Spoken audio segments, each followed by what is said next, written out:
Știi cum merge? Brici! Vă salut cu mare drag și mă bucur să ne revedem! Eu sunt Abi și astăzi, din nou, vă invit la mine în bucătărie într-o nouă poveste culinară. Am crescut la țară, iar părinții mei cultivau legume și nu lipseau niciodată preparatele din acestea.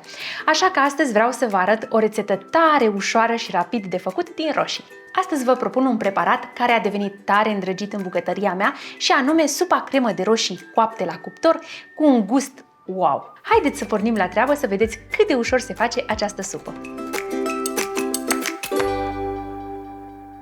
Pentru această rețetă am folosit 2 kg roșii, 2 cepe, aproximativ 300 ml supă de legume, care se poate înlocui cu apă, 100 ml smântână pentru gătit, o căpățână de usturoi, 3 linguri ulei de măsline, 20 de grame unt, 10 crenguțe cimbru proaspăt, o linguriță busuioc uscat, sare și piper după gust și opțional o linguriță de zahăr pentru a corecta aciditatea.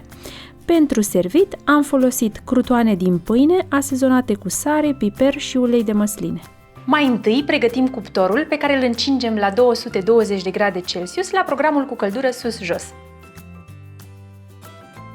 Tăiem roșiile în 4, îndepărtăm cotorul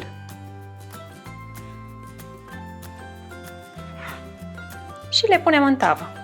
Am pregătit tava pentru cuptor cu o hârtie de copt în ea. Acestea sunt cam ultimele roșii din solar. Am curățat tocătorul și am aici o căpățână de usturoi pe care o tai la capăt, foarte puțin, așa cum se vede, ca să pătrundă sarea și uleiul. Așezăm și usturoiul în tavă și urmează ceapa. Ceapa și usturoiul le-am spălat deja înainte, chiar dacă sunt cu coajă, iar ceapa o tăiem în bucăți mari și o adăugăm peste roșii. Asezonăm totul cu sare, piper, puțin busuioc uscat, câteva crenguțe proaspete de cimbru și ulei de măsline, aproximativ 2 linguri. Și punem la cuptor pentru aproximativ 40 de minute sau până încep să se rumenească deasupra.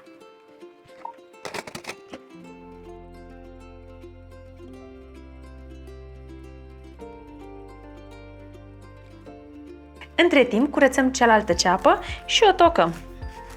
Nu foarte mărunt. Mergem la foc împreună cu untul, uleiul și sarea.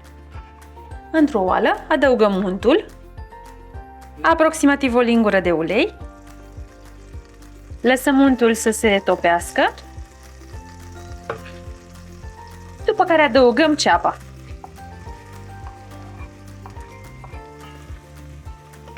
Condimentăm cu puțină sare și lăsăm la călit la foc potrivit.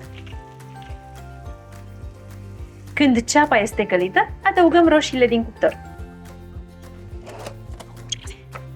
Și pentru că este cuptorul încins, am pregătit câteva feliuțe de pâine, unele le-am lăsat întregi, altele le-am tăiat cu bulețe, pe care le voi asezona cu ulei de măsline, puțin usturoi uscat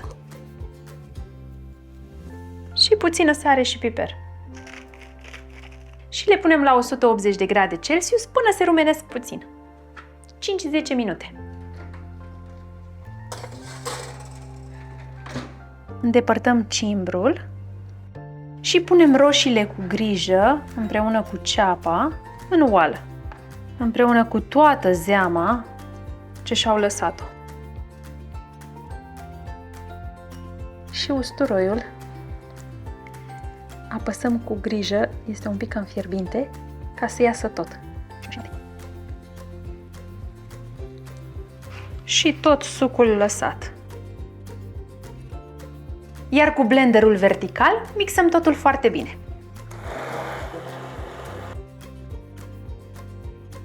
După cum vedeți, consistența este foarte groasă, iar eu în momentul acesta o subțiez după cum îmi place, cu puțină supă de legume sau apă. Iar pentru un plus de gust, voi pune și smântână pentru gătit. Cam așa, da? Și mai punem pe foc până când dă în clocot. Sunt gata și crutoanele.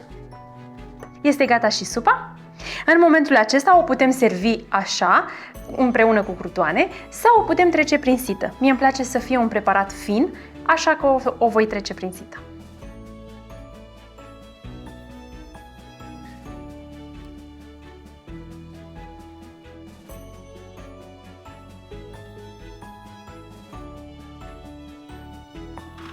Câteva crutoane, puțină smântână și puțin busuioc.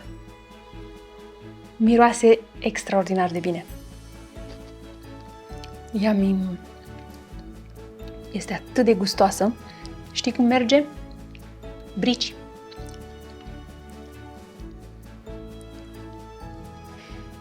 Dacă totuși vi se pare puțin acrișoară, puteți corecta gustul cu foarte, foarte puțin zahăr. La mine însă nu a fost nevoie.